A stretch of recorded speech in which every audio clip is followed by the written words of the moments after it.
Alrighty guys, this is snugsonblitz and I'm back with another video for you today.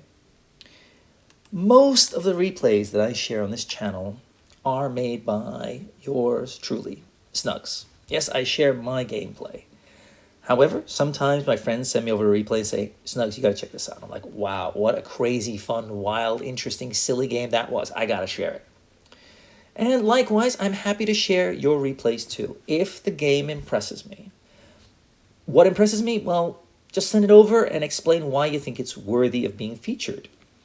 It's not always about being OP. It's about having a lesson that people can learn from in my videos. That's what I'm trying to go for anyway. But I've got 3 replays for you today. They're all pretty good. I think you're going to enjoy them. So just sit back and relax. But before we get to the first replay, I would like to ask, if you haven't subscribed, consider subscribing. It's absolutely free. It's just a click away. Click, click. For those of you that have subscribed, I would like to say thank you very much. I do appreciate it. Want to help me out even more? Comment down below. It does help the algorithm. Click like, that helps too. Become a Patreon, that helps even more. There are 4 tiers to choose from. I can help you become a better tagger, I think. Anyway, with all that out of the way, let's get to our first game. This was played by my buddy from my ex-clan, and he and I had a discussion after one of our games. Water under the bridge, we're all cool now.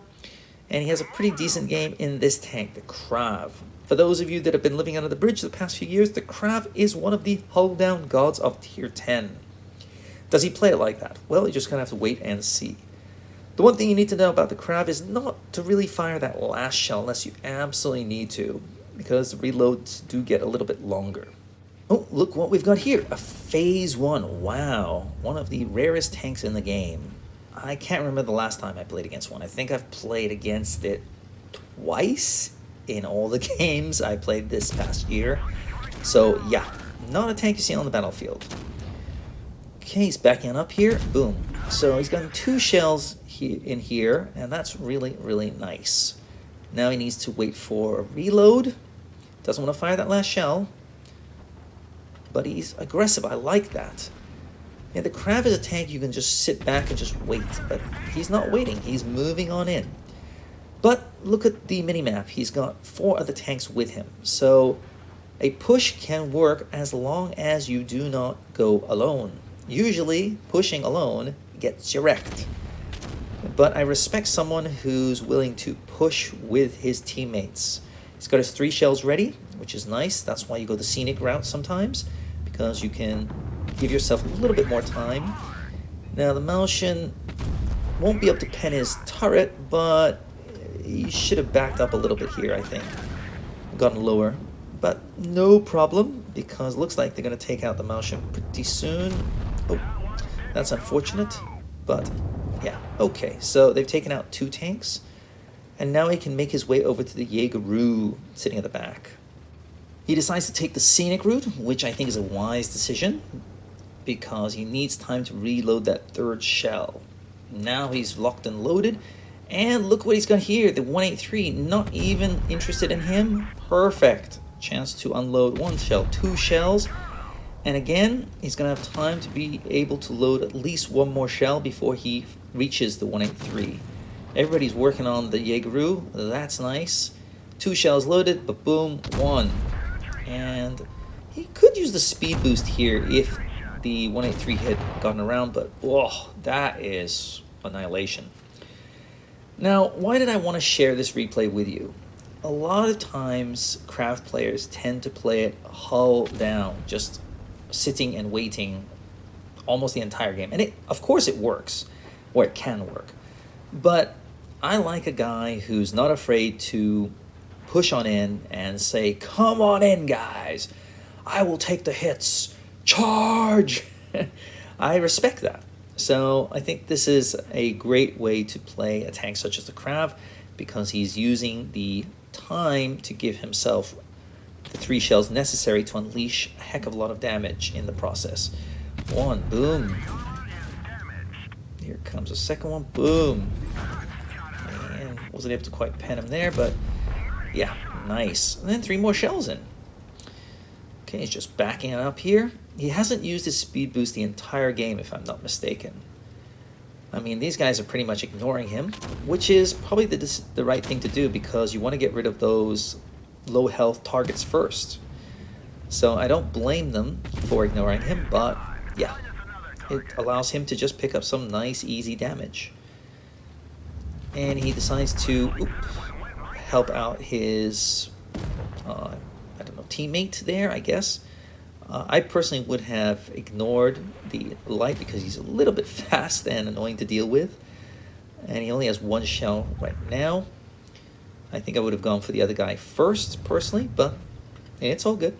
I mean, the other guy's a one-shot, right? So he could be going for damage, which I understand. I mean, it looks like the game is in the bag pretty much, but you never know. Take out targets when you can. So that's 2 shots he's actually bounced on the light tank. But now he's in a little bit of trouble, the light tank. He's caught between a rock and a hard place. Luckily, again, my buddy is not the focus of attention, so it allows him to get some easy damage here. But unfortunately, he's going to have to wait to finish the light tank off because he doesn't have any shells. So, yeah. His teammates decided that he's going to absolutely not move from anywhere. If I'm not mistaken, that's a 4202 at the back, capturing the base. I mean, you're a medium tank, but a fast tank. So maybe he's decided, hey, I'm going to give all the damage to my buddy. He's worked really hard. And I think my buddy very much appreciates that because he's going to be able to take out the light tank and take all the damage too. So not a bad little game. Sometimes you have to thank your teammates who don't do anything. Sometimes. What did he end up with? 5,976 with 620 block damage. A very solid game indeed, but not a mastery if you can believe that. Anyway, let's move on to our next game, played in this tank, the Tiger II, one of the great heavy tanks of Tier 8. Let's see what my buddy can do here. Okay, look at lineups. They have a Tornwagen and a Tiger II. Those are their 2 biggest threats. My buddy has a Drac, which is good news, and a 53 TP. So pretty even on the heavy fronts, I guess. I think he's also got a Glacial on his team, and they have an AT-15. AT-15 for me is a hit or miss tank. Played well, it's devastating. Played poorly, it's pretty useless. Let's see what happens and which one they get. The Glacial also, while it can be a strong tank, is often not played really well. I don't see many pros taking it out. It's more of a tank that normal players use. So, just my experience. Of course, anything's possible. He's decided to not stop. Again, I respect that. Look at this. He's not waiting, he's sitting back, being paid. No, he's pushing in, and he's decided, okay, I'm going to work from here. Okay. Is he going to get the base? Yes, he is. I mean, why not, right? And easy shot in there. Ooh, that's unfortunate. Tornwagen just backed up. But, okie dokie. Time to move on in. Again, you could sit back and side scrape, but he's not doing that. He's going to push on in and go to work on these guys over here. He's going to bush here to keep him camoed up a little bit. And easy shot. Boom. Nice way to start it out. And now he's going to side scrape. Okay. Can he hit him? Can he hit him? Yes. And he bounced the shell. So that's very nice. He is using Premo. Wise decision because the guy is pretty much hunkered down over there. But he's now down to a one shot and he's gone. That's the benefit of Premo, ladies and gentlemen. Don't be afraid to use it when you see an enemy target hull down, especially one as strong as the Tiger II. Will it always work? No. But when you take out a big threat early on, that definitely does help. And now he's going to push on in. I like that. A lot of people would sit back and just wait and wait and wait. He's not going to do that. He's going to move on in slowly. Pick his targets one by one. And he sees that this tank is pretty much by his lonesome, so it takes a hit for his trouble. But with the Glacial's help, he should be able to take out the Tornwagen again. a very big threat. So you get rid of 2 of your biggest threats, you should be golden. Of course, the biggest threat on the battlefield is generally the best player. That is my honest opinion. But the second most dangerous thing on the battlefield are the strong tanks that can ruin your day. The smashers, the annihilators, pushing on through. Can you get this guy? Yes, he can. His engine's all messed up and everything, so nice and easy. I like it when a heavy tank does heavy things. In the last game, the crab pushed on in. Yes, he wasn't the focus of the enemy tanks, which was lucky, but still, he wasn't afraid to push on in. He might have taken some hits, it's just nobody was going for him. But you're a heavy tank, that's what you have to do. Okay, the AT-15 is in the open here. Not the best idea, but he will be able to do some damage and take out the Glacial. So 4 versus 3, but oops, could be a little bit dangerous here. Thankfully, he hasn't taken much damage this game, so he should be able to take him out. And now he can turn his attention to, the RU, which will hit him. But look at this, he backs up into the base. I mean, why not? Look at that, they had 900 cap points. Genius move there. Just give yourself a little bit of insurance policy. Why not? I think that was a very wise move, because you never know. If crazy things happen, you can lose sometimes in these situations if you don't get the base cap and you just kind of wait for them to come out and they just kind of circle around the rock. So very nicely done there.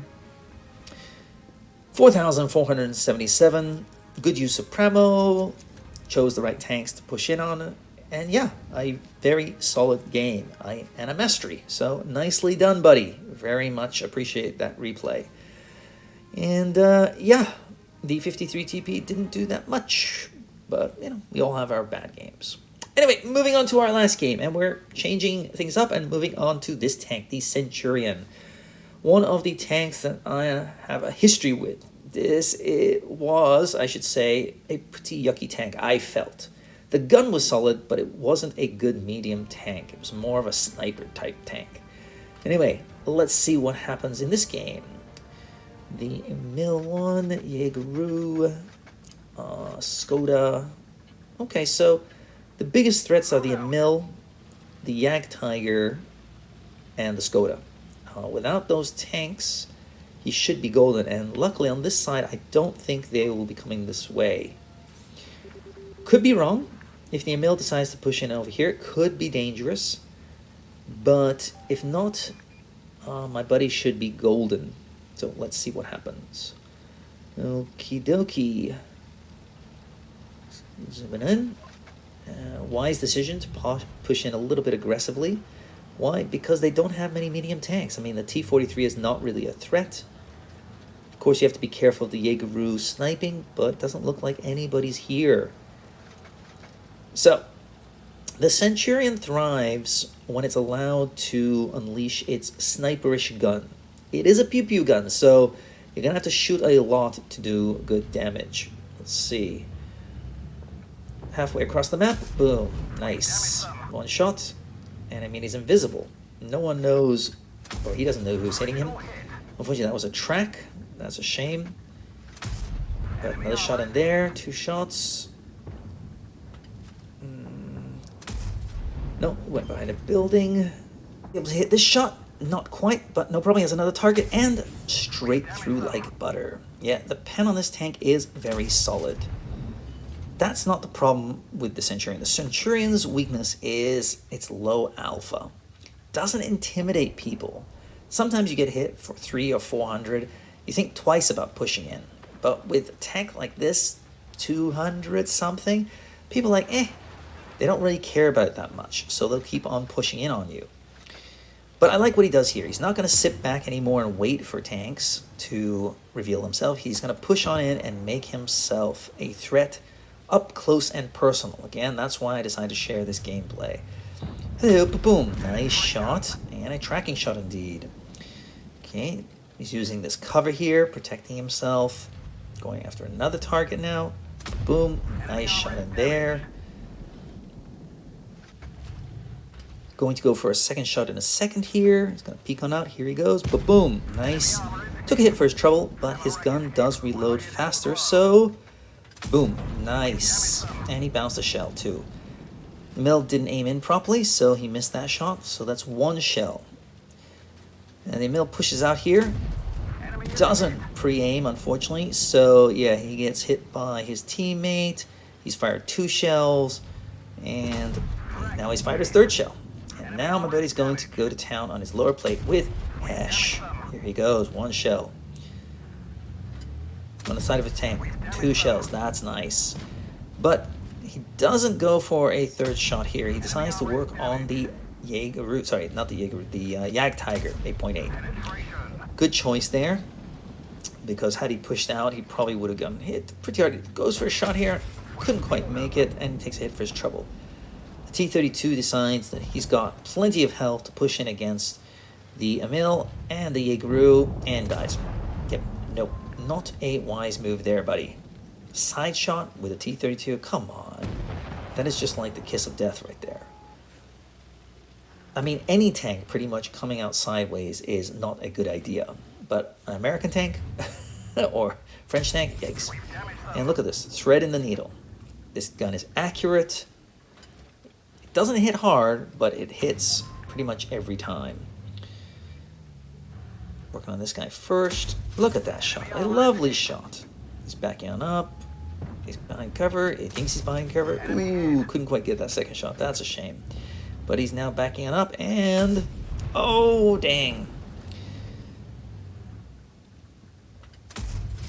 He's working on these guys at distance. Yes, he could push on in, probably, with the amount of health he's got, but the Skoda hits hard, the Jaegeru hits hard. I keep calling it the Jaegeru. The Jagdtiger hits hard. So I think it's a wise move, just soften these tanks up little by little before he finally makes his move. Nice shot in there. Oh, now things are looking good. Yep. Now it's time to make your move. Yep. Okay, this guy is a 1-shot. He's gone back to non-pramo, which would be my choice 2. This guy's armor's not really strong enough. And, ooh, that was a shame. But he's going to probably out-reload him anyway, so no big deal if you miss one. And now he's making his way over to the Skoda. Here he goes, from the rear, boom, hash time. Okay, he's changed back to AP. He's going to take a hit. Where is he? No, he zooms right past him. Good mobility. Unfortunately, the Skoda was able to take his tank. But the good news about that is the Skoda has a long reload. Once he's fired, yeah. I mean, the Sense gun will pan you pretty much every time, if you aim in carefully. Takes another nasty hit, of course, from the Skoda, but here he goes. Okay, come on. Take a shot. Yeah, and then he gets down. Wise decision, because I think the Skoda would have killed him had he not done that. Now he's just going to come back around. They've got the base. What does he decide to do? He decides to back on up even further. Skoda, you want to come get him? Skoda, you going to come down? Okay. Boom. Very nicely played. A very solid game. Really like that one. Don't often see great gameplay in the Scent. I think that was pretty dang good gameplay. And a well-deserved mastery, I'm sure. 5K. Yes. Definitely well played. And Barask, good support as well. 252, no. Anyway, 3 good games that I really enjoyed. Which was your favorite? Let me know in the comments below. I'd love to hear from you. I'll see you tomorrow. Snugs on Blitz, out.